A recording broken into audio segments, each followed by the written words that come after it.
নমস্কাৰ টাইমলৈ স্বাগতম আৰু লৈ আহিছোঁ এটা গুৰুত্বপূৰ্ণ খবৰ মুছলমানক অসমৰ পৰা আঁতৰোৱাৰ অধিকাৰ চৰকাৰৰ নাই আৰু বৰ্তমান যদি ৭১ৰ পিছত থকা কোনো বাংলাদেশী অসমত আছে তেন্তে আমছুক কৈ দিয়ক বা মুছলমান সমাজক কৈ দিয়ক আমছুৱে নিজে বাহিৰত থৈ আহিব বুলি স্পষ্টকৈ কৈছে আৰু হাজাৰ হাজাৰ মুছলমানক লগত লৈ চৰকাৰে জাৰি কৰিছে নিৰ্দেশ আৰু মুছলমানক অসমৰ পৰা আঁতৰোৱাৰ অধিকাৰ চৰকাৰৰ নাই স্পষ্টকৈ ঘোষণা কৰিছে যিমান দিন থাকিম বীৰৰ দৰে থাকিম বাঘৰ দৰে থাকিম বুলি মুছলমানে চৰকাৰক হুংকাৰ প্ৰদান কৰিছে আমাক গুলি কৰিলেও আমি ভয় নকৰোঁ চৰকাৰলৈ স্পষ্টকৈ সকিয়নি প্ৰদান কৰিছে হাজাৰ হাজাৰ মুছলমানে আমাৰ ভূমি ইয়াতেই আমি ইয়াতেই জন্ম হৈছোঁ ইয়াতেই মৰিম বুলি স্পষ্টকৈ উল্লেখ কৰিছে আমাক গতিয়াই অসমৰ পৰা বাহিৰ কৰাৰ অধিকাৰ মুখ্যমন্ত্ৰীৰ নাই স্পষ্টকৈ মুখ্যমন্ত্ৰী ডক্টৰ হিমন্ত বিশ্ব শৰ্মাক হুংকাৰ প্ৰদান কৰিছে ৭১ৰ পিছৰ যদি কোনো বাংলাদেশী আছে তেন্তে আমাক দেখুৱাই দিয়ক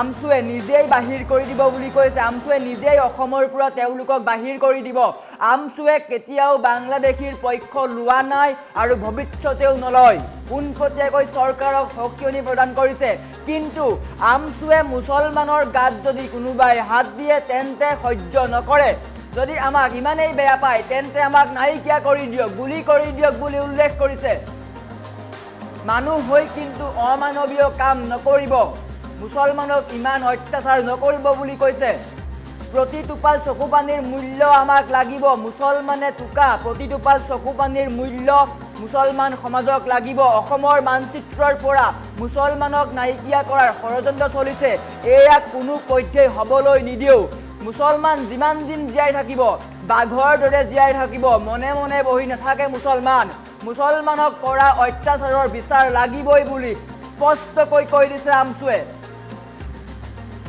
আৰু আমাৰ এই বিচাৰ অসমতেই হ'ব অসমৰ ভূমিতেই হ'ব গতিকে আমাৰ বিচাৰ ৰাইজে কৰিব ৰাইজে দেখি আছে মুছলমান সমাজক কৰা অত্যাচাৰ আৰু তাৰ বিচাৰ অসমৰ ভূমিতেই হ'ব চৰকাৰৰ বিৰুদ্ধে হাজাৰ হাজাৰ মুছলমানৰ সৈতে আমছুৱে মহাগৰ্জন দিছে দৃশ্যাংশ দেখুৱাই আছো দেখিবলৈ পাইছে এনেদৰেই হাজাৰ হাজাৰ মুছলমানক লগত লৈ গৰ্জন আৰম্ভ কৰিছে যদি সম্ভৱ হয় অন্য দৃশ্যাংশ আছিলে দেখিবলৈ চেষ্টা কৰিম আৰু পোনপটীয়াকৈ হুংকাৰ প্ৰদান কৰিছে চৰকাৰক হাজাৰ হাজাৰ মুছলমানক লগত লৈ আমছুৱে মহাগৰ্জন কৰিছে আৰু বৰ্তমান চৰকাৰলৈ প্ৰত্যাহ্বান দিছে যদি চৰকাৰে অমানৱীয় উচ্ছেদ বন্ধ নকৰে তেন্তে ইয়াৰ ভয়ংকৰ পৰিণাম হ'ব পোনপটীয়াকৈ চৰকাৰক হুংকাৰ প্ৰদান কৰিছে আমছুৰ সভাপতি ৰেজাউল কৰিম চৰকাৰে পোনপটীয়াকৈ চৰকাৰক হুংকাৰ প্ৰদান কৰিছে মুছলমানক অসমৰ পৰা আঁতৰোৱাৰ অধিকাৰ নাই যিমান দিন থাকিম বীৰৰ দৰে থাকিম মুছলমান ৰাইজ যিমান দিন থাকিব বাঘৰ দৰে জীয়াই থাকিব পোনপটীয়াকৈ হুংকাৰ প্ৰদান কৰিছে আৰু আজি আমছুৱে সাব্যস্ত কৰিছিলে উত্তাল প্ৰতিবাদ হাজাৰ হাজাৰ মুছলমানক লগত লৈ আমছুৱে সাব্যস্ত কৰিছে উত্তাল প্ৰতিবাদ আৰু মহাগৰ্জন দিছে চৰকাৰৰ বিৰুদ্ধে মহাগৰ্জন হোৱা পৰিলক্ষিত হৈছে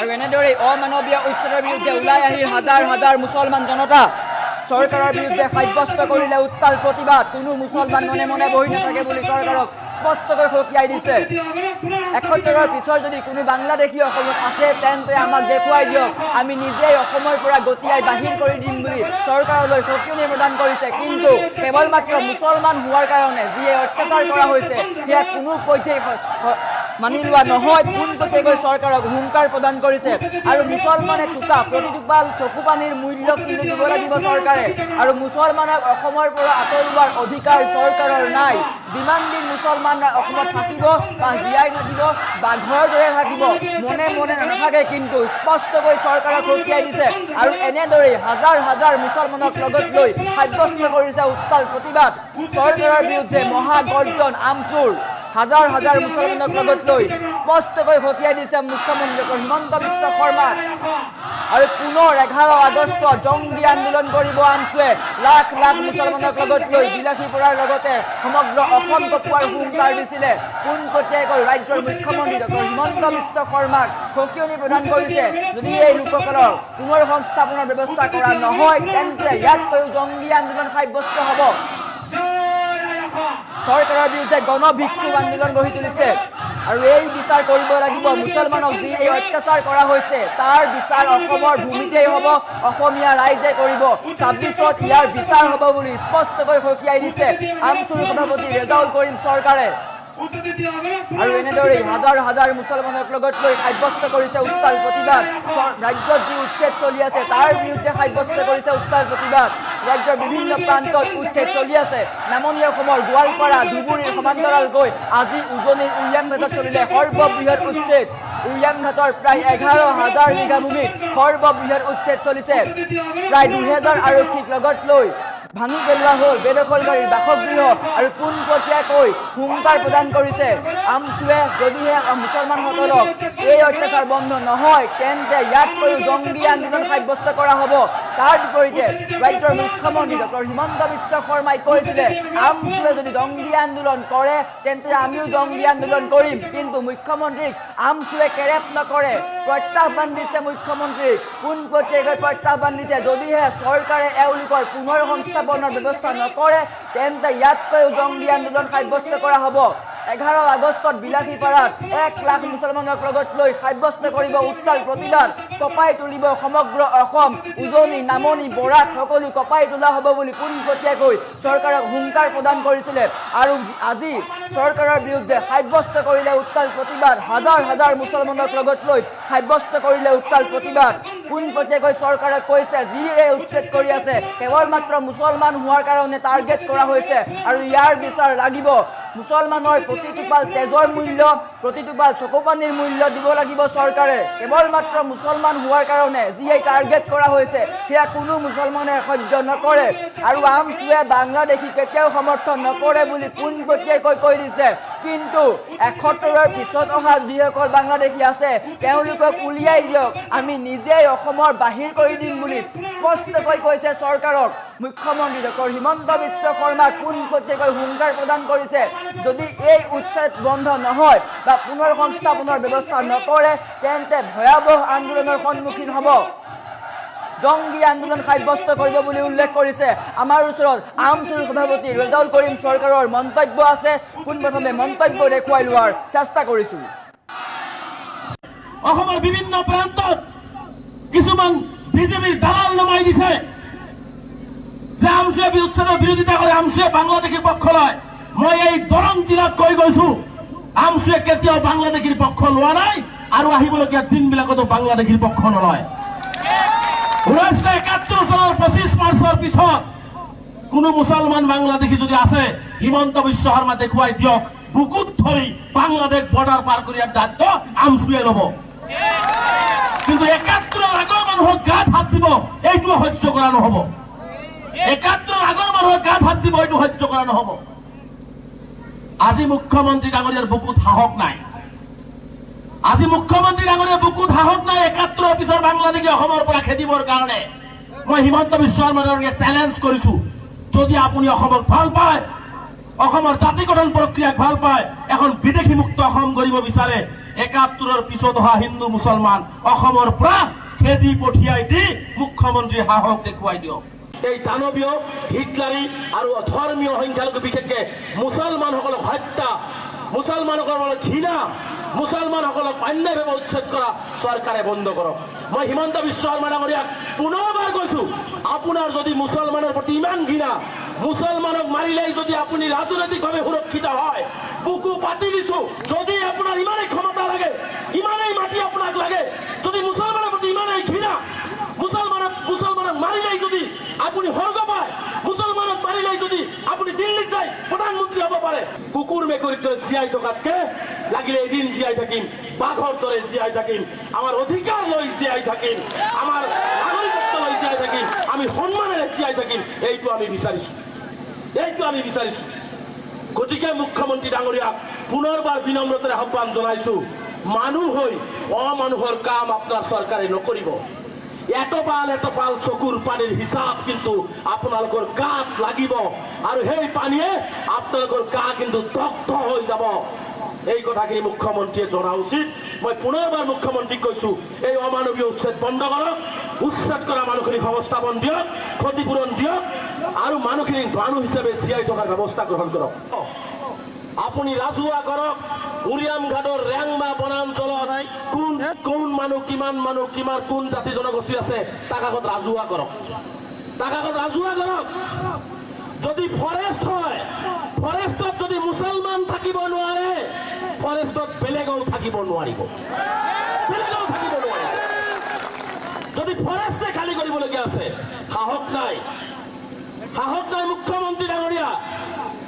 গুৱাহাটীত নোটিছ দিছে, যোৱাকালিৰ পৰা দেখি আছো গুৱাহাটীৰ কোনোবা পাহাৰত মালিগাঁৱৰ কোনোবা পাহাৰত নোটিছ দিছে, বাছি সেই মুছলমান কেইজনক দিয়া হৈছে। এনেকুৱা ধৰণৰ অত্যাচাৰ চলোৱা হৈছে। সোণাইৰূপা অভয়াৰণ্য, তেজপুৰৰ কাষতে সোণাইৰূপা অভয়াৰণ্যত কোনে বেদখল কৰিছে? মুখ্যমন্ত্ৰীয়ে ৰাজহুৱা কিয় নকৰে? কোনে বেদখল কৰিছে? সোণাইৰূপা অভয়াৰণ্য কেতিয়া মুক্ত হ'ব? কেতিয়া বেদখল মুক্ত হ'ব? মুখ্যমন্ত্ৰীয়ে ৰাজহুৱা কৰক। গোৱালপাৰাৰ পাইকাৰত উচ্ছেদ কৰিলে, মই দৰঙৰ মাটিত কৈ গৈছো, পাইকান কেতিয়াও ফৰেষ্ট নাছিলে। পাইকানৰ কেবিনেট বৈঠক বহি টংকেশ্বৰ ৰাভাৰ নাম আপোনালোকে শুনিছে নহয়? ৰাভা হাছান সাহিত্য পৰিষদৰ অধ্যক্ষ, সেই টংকেশ্বৰ ৰাভাহঁতৰ দৰে ব্যক্তিয়ে হাজাৰ বিঘা ফৰেষ্টৰ মাটি দখল কৰি ৰবৰ বাগান আৰু চাহ বাগান আৰু তামোল বাগান বনাইছে।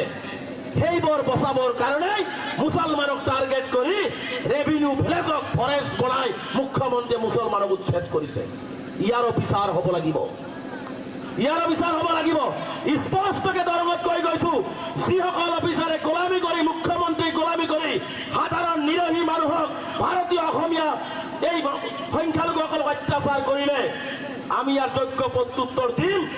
আজি হিমন্ত বিশ্ব শৰ্মাৰ পক্ষলৈ সকলোৱে জিন্দাবাদ মাৰি আছে। এদিনাখন অসমৰ ৰাইজে বুজি পাব, আমি সকলোৱে বুজি পাম, 10 বছৰ পিছত বুজি পাব যে হিমন্ত বিশ্ব শৰ্মা ডাঙৰীয়াই নিজৰ গাদী সুৰক্ষিত কৰিবৰ কাৰণে অসম বিক্ৰী কৰি থৈ গৈছে। 10 বছৰ পিছত তেওঁলোকে বুজি পাব কিমান চতুৰালিৰে অসম বিক্ৰী কৰিছে। আমি মাটিহীন নাছিলো, আমি ভূমিহীন নাছিলো। মুখ্যমন্ত্ৰীয়ে জনা উচিত, আমাৰ এই সংখ্যালঘু ৰাইজৰ 18 লাখ বিঘা মাটি ব্ৰহ্মপুত্ৰই খহাই লৈ গৈছে। আমি এনে চৰকাৰী মাটিত থকা নাই, থাকিবতো লাগিব। এইখন অসমত যদি মুখ্যমন্ত্ৰী যিমান অধিকাৰ আছে, আমাৰ সাধাৰণ খাটি খোৱা শ্ৰমিক এজনৰ সমান এই অধিকাৰ আছে। এইখন কাৰো পৈতৃক সম্পত্তি নহয়। এইখন অসম কাৰো পৈতৃক সম্পত্তি নহয় যে যি মন যাব তাকেই কৰিব। আজি সন্দেহজনক কৈ পেলাই উৰিয়াম ঘৰৰ পৰা খেদি দিয়ে, আজি নগাঁৱত আহিব ৰাস্তাত আকৌ গুণ্ডা লগাই দিয়ে, মাংস নোহোৱা কিছুমান সংগঠনৰ লিডাৰক নমাই দিয়ে। মই মুখ্যমন্ত্ৰী ডাঙৰীয়াক আহ্বান জনাইছো, আপুনি যিটো সংঘাত লগাব বিচাৰিছে, পাপে চুব, চৰকাৰক পাপে চুব। আমি ইছলাম ধৰ্মক বিশ্বাস কৰো, আমি শান্তিপ্ৰিয় ৰাইজ, আমি সদায় শান্তিক বিশ্বাস কৰো, আমি সদায় সমন্বয়ক বিশ্বাস কৰো, আমি ঘৃণাক কেতিয়াও বিশ্বাস নকৰো। আমি হিন্দু মুছলমান বুজি নাপাওঁ, আমি মানুহ বুজি পাওঁ, মানৱতা বুজি পাওঁ। কিন্তু মুখ্যমন্ত্ৰী ডাঙৰীয়াই বুজি পায় হিন্দু আৰু মুছলমান, যিটো আমি বুজি নাপাওঁ। আমি মানুহ আৰু মানৱতা বুজি পাওঁ, হয়নে নাই? মুছলমানে কেতিয়াও হিন্দু মুছলমান নকৰে আৰু ভৱিষ্যতে নকৰিব। আৰু এইজন মুখ্যমন্ত্ৰীয়ে অসমত অসমীয়া জাতিক ফান বান কৰি, হিন্দু মুছলমান কৰি এটা সংঘাত সৃষ্টি কৰিবৰ কাৰণে মুখ্যমন্ত্ৰীয়ে নিজৰ গাদী সুৰক্ষিত কৰিবৰ কাৰণে এইবোৰ কাম কৰি আছে। আৰু এই পাপৰ ফল এই বিজেপি চৰকাৰে ভুগিব লাগিব, এই পাপৰ ফল ভুগিব লাগিব। আজি ডাঙৰ ডাঙৰ কথা কয় যে ল'ৰা ছোৱালীক পঢ়াম। মোকো যদি উচ্ছেদিত পৰিয়ালৰ মানুহে কয় যে মই ল'ৰা ছোৱালীক পঢ়াব লাগে, পঢ়াই দিম। মই মুখ্যমন্ত্ৰী ডাঙৰীয়াক কওঁ, আপোনাৰ অন্যায়ৰ বলি হৈ, আপোনাৰ বলডুজাৰৰ তলত পৰি আমাৰ ল'ৰা ছোৱালীৰ কিতাপ পাতি। আৰু এনেদৰে চৰকাৰৰ বিৰুদ্ধে লাখ লাখ মুছলমানে ৰাজ্য কব পৰিলক্ষিত হৈছে। আৰু 11 আগষ্টত 1 লাখ মুছলমানক লগত লৈ আমছুৱে সাব্যস্ত কৰিব উত্তাল প্ৰতিবাদ, আৰু চৰকাৰৰ বিৰুদ্ধে সাব্যস্ত কৰিব উত্তাল প্ৰতিবাদ। ৰাজ্য চৰকাৰে যি এই উচ্ছেদ চলাই আছে সেয়া সম্পূৰ্ণৰূপে অমানৱীয়, সম্পূৰ্ণৰূপে অগণতান্ত্ৰিক বুলি উল্লেখ কৰিছে আমছু। আৰু আমছুৱে চৰকাৰক পোনপটীয়াকৈ সকিয়নি প্ৰদান কৰিছে। যদিহে চৰকাৰে এই অমানৱীয় উচ্ছেদ বন্ধ নকৰে তেন্তে ভয়াৱহ পৰিস্থিতিৰ সন্মুখীন হ'ব আৰু মুছলমান ৰাইজ যিমান দিন থাকিব ৰাজ্যত বীৰৰ দৰে থাকিব বুলি উল্লেখ কৰিছে। আৰু মুছলমানক অসমৰ পৰা আঁতৰোৱাৰ অধিকাৰ চৰকাৰৰ নাই। সম্পূৰ্ণৰূপে যি এই উচ্ছেদ চলি আছে সেয়া সম্পূৰ্ণৰূপে আইন বিৰোধী বুলি উল্লেখ কৰিছে। আমছুৱে হাজাৰ হাজাৰ মুছলমানক লগত লৈ সাব্যস্ত কৰিছে এই উত্তাল প্ৰতিবাদ আৰু ৰাজ্যৰ মুখ্যমন্ত্ৰী ডক্টৰ হিমন্ত বিশ্ব শৰ্মাৰ বিৰুদ্ধে সাব্যস্ত কৰিলে এই উত্তাল প্ৰতিবাদ। চৰকাৰে যি এই উচ্ছেদ চলাই আছে সেয়া কেৱল মুছলমানক টাৰ্গেট কৰি চলাই আছে বুলি উল্লেখ কৰিছে আৰু এই টাৰ্গেটৰ কাৰণেই মুছলমান ৰাইজ ওলাই আহিছে। মুছলমানৰ গাত যদি কোনো লোকে হাত দিয়ে তেন্তে আমছুৱে সহ্য নকৰে, পোনপটীয়াকৈ চৰকাৰক হুংকাৰ প্ৰদান কৰিছে আৰু মুছলমান যিমান দিন থাকিব সিমান দিন বাঘৰ দৰে জীয়াই থাকিব বুলি পোনপটীয়াকৈ চৰকাৰক হুংকাৰ প্ৰদান কৰিছে আৰু হাজাৰ হাজাৰ মুছলমানক লগত লৈ এইদৰে উত্তাল প্ৰতিবাদ সাব্যস্ত কৰিলে আমছুৱে। আৰু 11 আগষ্টত ৰাজ্য কঁপাব আমছুৱে। 1 লাখৰো অধিক মুছলমানক লগত লৈ আমছুৱে সাব্যস্ত কৰিব উত্তাল প্ৰতিবাদ। পোনপটীয়াকৈ চৰকাৰক হুংকাৰ প্ৰদান কৰিছে। চৰকাৰে যি এই উচ্ছেদ চলাই আছে তাৰ বিৰুদ্ধে ওলাই আহিছে হাজাৰ হাজাৰ মুছলমান। এওঁলোকক পুনৰ সংস্থাপন দিয়ক বুলি কৈছে আৰু আমছুৱে কোনো দিন বাংলাদেশীৰ পক্ষ লোৱা নাই। 71ৰ পিছত যদি যিসকল বাংলাদেশী আছে তেওঁলোকক উলিয়াই দিয়ক। আমছুৱে সকলোতকৈ আগত তেওঁলোকক বাহিৰত থৈ আহিব বা বাংলাদেশ প্ৰেৰণ কৰিব পোনপটীয়াকৈ চৰকাৰক কৈছে। কিন্তু মুছলমান হোৱাৰ বাবে সেই খিলঞ্জীয়া লোকসকলক টাৰ্গেট কৰা হৈছে, তেওঁলোকক অত্যাচাৰ কৰা হৈছে, তেওঁলোকক উচ্ছেদ কৰা হৈছে আৰু সেইসকল লোকৰ প্ৰতিটোপাল চকুপানীৰ মূল্য চৰকাৰে দিব লাগিব বুলি উল্লেখ কৰিছে। আমাৰ ওচৰত মন্তব্য আছে, পুনৰ মন্তব্য দেখুৱাই লোৱাৰ চেষ্টা কৰিছো। অসমৰ বিভিন্ন প্ৰান্তত কিছুমান বিজেপিৰ দালাল নমাই দিছে যে আমছুৱে উচ্ছেদৰ বিৰোধিতা কৰে, আমছুৱে বাংলাদেশীৰ পক্ষ লয়। মই এই দৰং জিলাত কৈ গৈছো আমছুৱে কেতিয়াও বাংলাদেশীৰ পক্ষ লোৱা নাই আৰু আহিবলগীয়া দিনবিলাকতো বাংলাদেশীৰ পক্ষ নলয়। 1971 চনৰ 25 মাৰ্চৰ পিছত কোনো মুছলমান বাংলাদেশী যদি আছে হিমন্ত বিশ্ব শৰ্মা দেখুৱাই দিয়ক, বুকুত ধৰি বাংলাদেশ বৰ্ডাৰ পাৰ কৰি দায়িত্ব আমছুৱে ল'ব। কিন্তু 71ৰ আগৰ মানুহক গাত হাত দিব এইটো সহ্য কৰা নহ'ব। 71ৰ আগৰ মানুহক গাত হাত দিব এইটো সহ্য কৰা নহ'ব। আজি মুখ্যমন্ত্ৰী ডাঙৰীয়াৰ বুকুত সাহস নাই।